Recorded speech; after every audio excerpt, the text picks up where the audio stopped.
आपण सध्या बदलापूर स्टेशनवर आहे आणि बदलापूर स्टेशनवरून कर्जतकडे आणि छत्रपती शिवाजी महाराज टर्मिनसच्या दिशेने म्हणजे दोन्ही दिशेने जाणारी वाहतूक जी आहे ती वाहतूक सध्या सुरळीत असल्याचं आपल्याला पाहायला मिळतंय।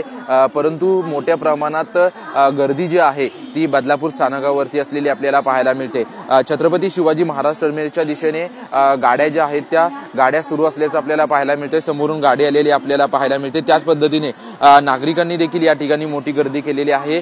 काल आपण जर पाहिलं तर काल मोठ्या प्रमाणात प्रवासी जे आहेत ते प्रवासी रेल्वे ट्रॅकवर उतरले होते आणि त्यांनी जो आहे तो जी घटना घडली त्याचा विरोध जो आहे तो विरोध केला होता। त्यामुळे जवळपास 10 तास जे आहे ते या ठिकाणाहून एकही लोकल जी आहे ती अप आणि डाऊन दिशेकडे कुठेही गेली नव्हती। अखेर काल पोलिसांनी जो आहे तो लाठीचार्ज केला आणि लाठीचार्जमुळे या ठिकाणची संपूर्ण गर्दी जी आहे ती गर्दी कमी झाली आणि आज सुरक्षेच्या कारणास्तव जे आहे ते बदलापूर शहरातील आणि बदलापूर स्टेशनच्या परिसरातील जी आहे ती इंटरनेट सेवा जी आहे ते बंद करण्यात आलेली आहे। पोलिसांनी आवाहन देखील केलेलं आहे की अफवा आहेत त्या अफवांवरती विश्वास ठेवू नका असं आवाहन जे आहे ते पोलिसांकडून करण्यात आलेलं आहे। आताची आपण परिस्थिती पाहिली तर या ठिकाणी रेल्वे सेवा जी आहे ती सुरळीत असल्याचं आपल्याला पाहायला मिळतंय आणि आज दिवसभरामध्ये देखील रेल्वे सेवा सुरळीत राहण्याचा प्रयत्न आमच्याकडून असेल अशी माहिती जी आहे ती मध्य रेल्वेकडून देण्यात आलेली आहे। कॅमेरामन सिद्धेश सह निवृत्ती बाबर, टीव्ही 9 मराठी, बदलापूर।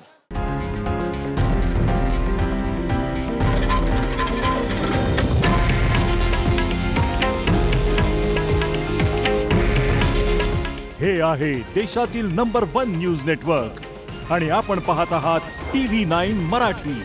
काळजी तुमची, हित महाराष्ट्राचं।